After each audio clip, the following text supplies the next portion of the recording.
lion behaviorist, and today we are going to learn all about wild lion behavior research and how we can use information that we've learned from wild lions to better help our understanding of concepts learned in our animal behavior class. First, let's learn about some new and very exciting research that reveals sisterhood in wild lion populations.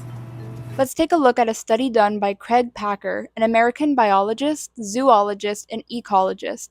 He's also the founder and director of the Lion Research Center at the University of Minnesota.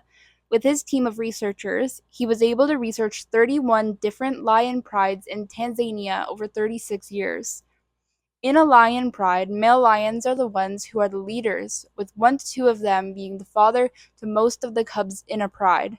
This means that the male lion's genetics are carried heavily throughout the population, with the average amount of cubs per litter varying between 1 to 6 per litter.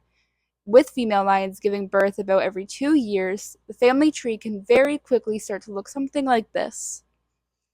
In many social mammals, such as primates and orcas, there is a dominant female that often tries to control the breeding of others through aggression or killing the children of rivals, but this is not the case in lions. The female lions actually share the spotlight when it comes to the reproduction and social hierarchy. Conflict is often actively avoided as fighting would be way too risky given the strength and size of lions, and fights could lead to serious injuries on both sides. On top of that, female lions actually give birth in private, temporarily leaving the pride to care for her cubs until they reach about 6 weeks of age. By this time, the cubs are much stronger and less vulnerable, reducing the chances of the cubs causing conflict within the group.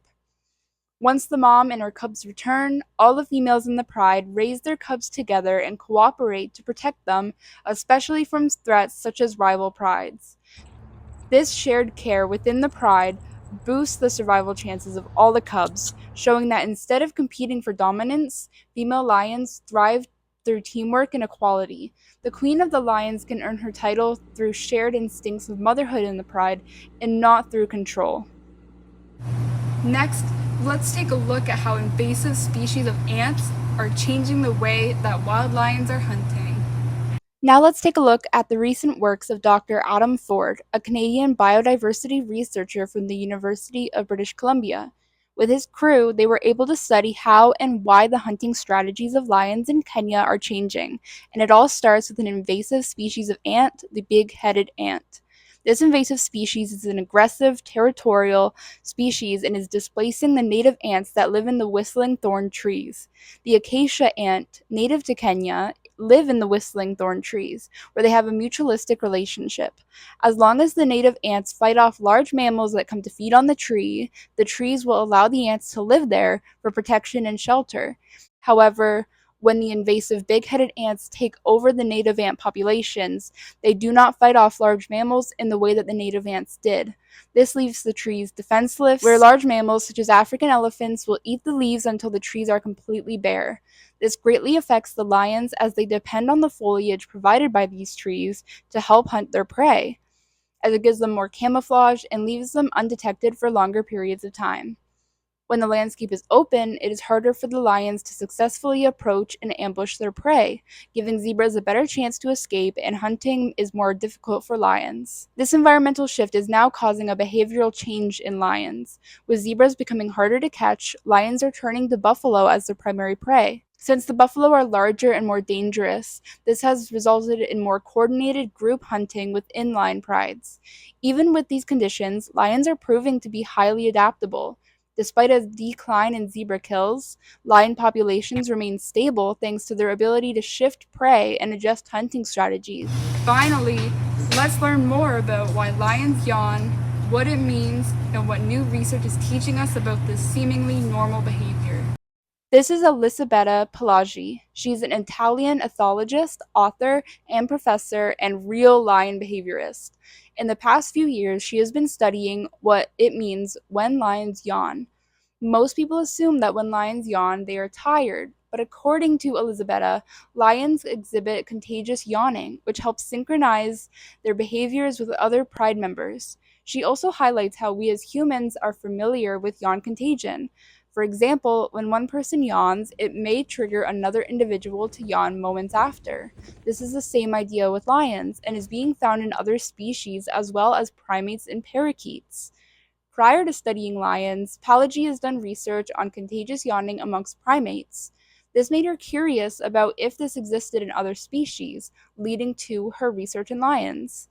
With the help of her team, she was able to observe the lions before making a yawn, during it, and after it. This study was conducted at the Greater Makalali Private Game Reserve, where 19 lions were studied. The research showed that if one lion yawned, another lion was 130 times as likely to yawn within 3 minutes of the first yawn. Furthermore, it was seen that lions who had caught the contagious yawn from other lions were 11 times more likely to copy the same movements of the original yawner compared to lions who did not mirror the movements. An example of the movements being mirrored includes the lion getting up, walking in a circle, and then laying back down. Additionally, this research highlights the importance of maintaining interaction within the group of lions.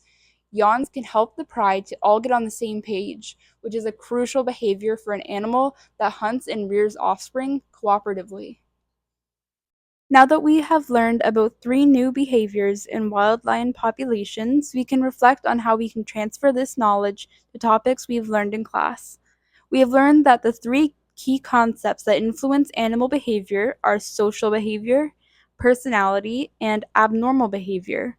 We can see examples of these behavioral influences where the social behavior of female lions changes the behavior within the individuals of the prides, where they help each other raise their young. Abnormal behavior influencing animal behavior can be seen where lions were forced to hunt new species due to changes in their environment because of the invasive ants. While our domestic cats at home may not have much in common genetically with lions compared to other cats, we can definitely see similarities in behaviors such as adaptability, social behaviors, play behaviors, and predatory behaviors. This teaches us that all animals have behavior which can constantly change throughout their lives due to genetics, environmental changes, and different stimuli the individual might occur. If we can watch the behaviors of lions changing, we can watch the behaviors of our different animals at home or work and can train ourselves to look out for these subtle changes that could indicate larger behavioral changes.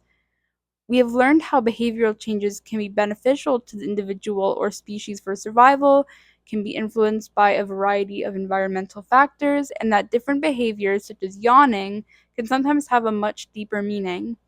It is important to transfer the knowledge we learned in our classroom to real life scenarios to test our understanding and challenge the way we think about and observe animal behaviors.